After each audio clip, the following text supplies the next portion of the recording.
ហើយនៅមេទី4គឺមេគុកប្របាក់ស្ដាប់បន្តិចមេគុកគុកមានន័យថាម៉េចបើយើងនិយាយឲ្យសួរស្ដាប់ថាកន្លែងដែលគុំខាំងអ្នកជាប់គុកគឺកន្លែងគុំខាំងប៉ុន្តែន័យដែលយើងនិយាយសួរស្ដាប់បន្តិចថាគុកប្រែថាមជ្ឈមណ្ឌលអប់រំកែប្រែមនុស្សអាក្រក់ឲ្យមកល្អមជ្ឈមណ្ឌលអប់រំកែប្រែមនុស្សអាក្រក់ឲ្យមកល្អអ្នកដែលប្រកែអប់រំឲ្យ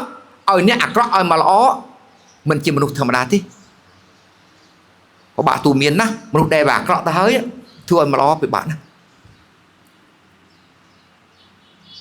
អញ្ចឹងបើសិនបុគ្គលនោះជាអ្នកជាមេគុកនេះទៅធ្វើមនុស្សអាក្រក់ឲ្យមកល្អធ្វើឲ្យមនុស្សដែលមិនចេះឲ្យមកចេះមិនជាមនុស្សធម្មតាទេ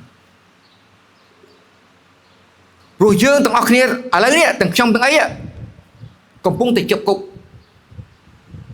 តែខ្ញុំហៅថាជាប់គុកភាព4ជាប់គុកភាព4គុកទី1ស្អីគុកទី1គឺគុកជីវភាពមានទេភាព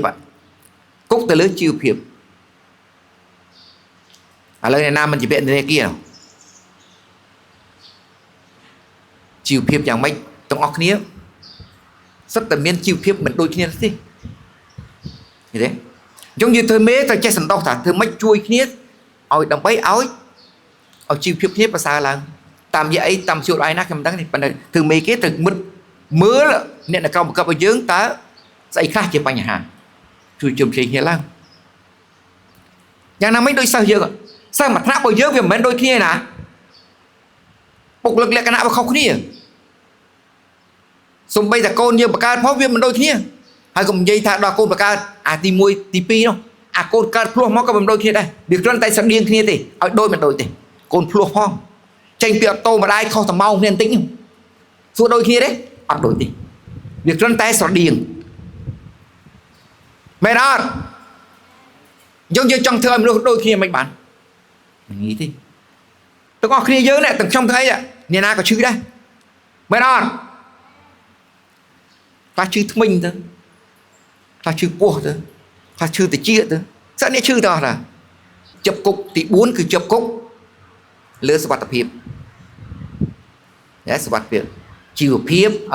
សុខភាពមុនគេសុខភាពជីវភាពសុវត្ថិភាពណាសុវត្ថិភាពមួយទៀតណាសុវត្ថិភាពដូចមកយើងមើលលើសុវត្ថិភាពកូនក្មេងៗនេះនៅឆ្ងាយគិតមករៀននៅយឺតម្ដាយមកយឺតអីត្រូវដឹងចំណុចគិតថាអូកូននេះម្ដាយមកយឺត